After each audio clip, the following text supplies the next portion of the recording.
Welcome to DKR Texas Memorial Stadium. He's Corey Mose, I'm Jeff Jones, and Corey, it lives. UT's slim playoff chances, they aren't dead yet. They are still alive. Thanks. Staying alive. Takes me back to my favorite episode of The Office. Bro. And for Texas fans, they might have watched their favorite episode of the season today. UT set a record by putting up the most points they've scored in an SEC football game, and that was not the only record that fell. It was a historic night for Arch Manning as well. Yeah, the history in this rivalry, a lot of people don't know about. Arkansas and Texas, a rivalry that's been going on since the 1800s.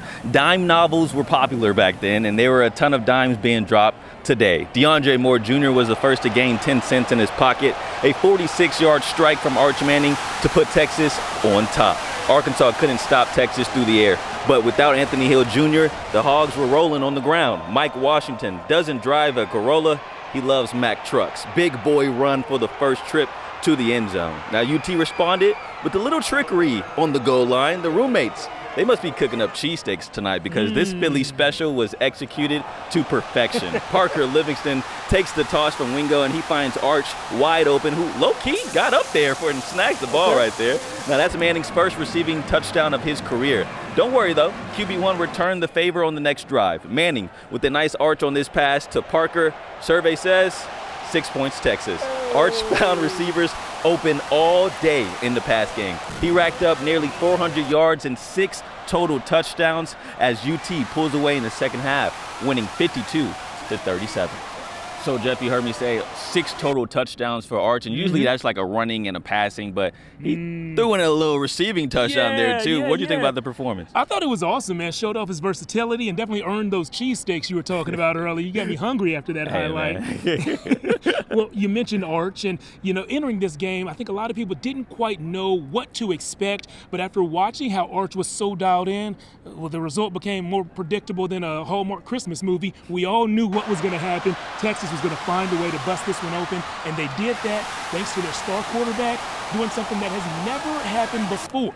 A player in Texas's program throwing for a touchdown, rushing for a touchdown, and catching a touchdown. I think the thing that I'm probably most impressed with is his poise. Really going through the tough games and the struggle, I feel like he needed that as a quarterback. Bro, Arch been balling, dog. Arch been balling. He just seems so under control as he was avoiding the rush and keeping his eyes downfield. Today wasn't all that clean. We got a lot of things to clean up. It could have been way better. His confidence level done went out the roof. So I'm very proud to call him my QB1. Well, you heard it right there. Arch's confidence is through the roof. We saw that on display in this game. Now the question is, will that confidence carry over to the most important game of the season? The top 3 team in the nation, the Texas Aggies, are coming right here to play on Friday. Yeah, I think it's something that this offense needed to see, though, Jeff, before that competition against A&M next week, because this offense has been good in the first half, bad in the second half, bad in the first half, good in the second half. It just hasn't been a full 4 quarters, and I feel like tonight was the first time all season where this offense continued to roll. Would still like to see the running game get better, but at least you got to see progression with Arch and the receivers tonight. You saw progression on the offensive side of the ball, maybe a step back on the defensive side, but we did hear that Anthony Hill Jr. is expected to play in that game against A&M. We'll see if he and company can turn that game into another cheesesteak occasion.